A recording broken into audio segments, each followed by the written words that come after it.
Okay, so we're looking at Milton's Paradise Lost, and one of the first things we find is Satan waking in chaos. He's a little confused, he's a little dumbfounded, and I want to explain a couple of passages where he wakes up. We're going to be looking specifically at Book 1, lines 84 through line 124.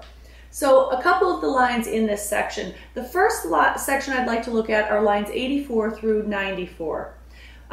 Satan wakes up, we find, he's looking around at chaos, and he's recognizing how changed all of his minions are. Now, if you remember from scripture or from oral tradition, you know that Satan was cast out of heaven. He was cast out of heaven because he aspired to be like God or to be higher than God. He rallied the angels, 1/3 of the angels from heaven, and God defeated him and cast him out of heaven. So where we find this story taking place, again, the term in medias res refers to Satan's fall from heaven. In terms of this text, we find the story begins in the middle of things. Satan is waking up, and Satan looks around and he says, how fallen, how changed from him who in happy realms of light, clothed with transcendent brightness, did outshine myriads, though bright. So he's looking around at the angels. He says, how changed. We're in a fallen state. We're not in the same state we were in when we were in heaven. He continues, if you go down a few lines, he says, he's talking about the angels. He's looking at one of the angels in particular, Beelzebub, and he says that he joined with me once. Now misery has joined in equal ruin. Into what pit thou seest, from what height fallen, so much stronger proved he with his thunder, and till then who knew the force of those dire arms? So he's looking at Beelzebub and he says, you've fallen from such a height.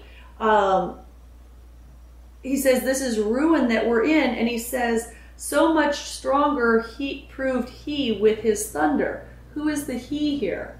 The he here refers to God. God proved stronger than any of those angels realized and cast them out. And they had no idea what force God had until they were cast out. If we look at lines 104 through 124, Satan sort of rallies himself to continue this fight. He says, this is on line 105, he says, what, though the field be lost, all is not lost. So he's saying the field being heaven. Although the battlefield of heaven is lost to them now, all is not lost. And he talks about his will. He says, the unconquerable will and study of revenge, immoral hate and courage, never to submit or yield, and what else not to be overcome. So he's saying here, he says, my will is still as strong as it was in heaven. I will not submit. I will not bow down to God. He says that glory, the glory of his, never shall his wrath or might extort from me. So he's saying that God will not get Satan's glory. He won't submit to him. It says to bow and sue for grace with suppliant knee and defy his power. That's what he wants to do, is he will not submit to God. He will not bow down. And if you go down a few lines, actually about to line 121, Satan says that here's what his plan is: to wage by force or guile eternal war, irreconcilable to our grand foe, who now triumphs, and in the excess of joy, sole reigning, holds the tyranny of heaven. So this is where people had a problem with Milton, because here Milton is in the mind of Satan, and we're hearing that Satan is not going to bow down to God. Satan almost appears sympathetic. He almost appears like a main character. So a lot of people were really confused by this, this sort of a different approach to this text, to this story. He says he calls God a grand foe, and that was line 122. And this was offensive to many people.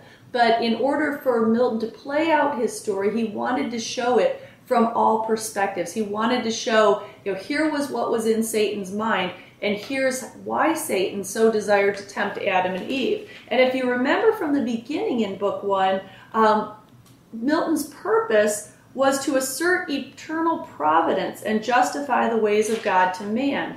So in order to do that, we need to get a full picture, and that's indeed what Milton's trying to do. He's trying to paint the full picture. Later on in Book 4 and in Book 9, we're going to see the thoughts of Adam and Eve, and we're going to be introduced to their characters. But in Book 1, we're introduced to Satan. That's where the whole thing started. Satan fell, and then from the fall, he was able to tempt Adam and Eve. So Milton is sort of playing with this idea and setting that up.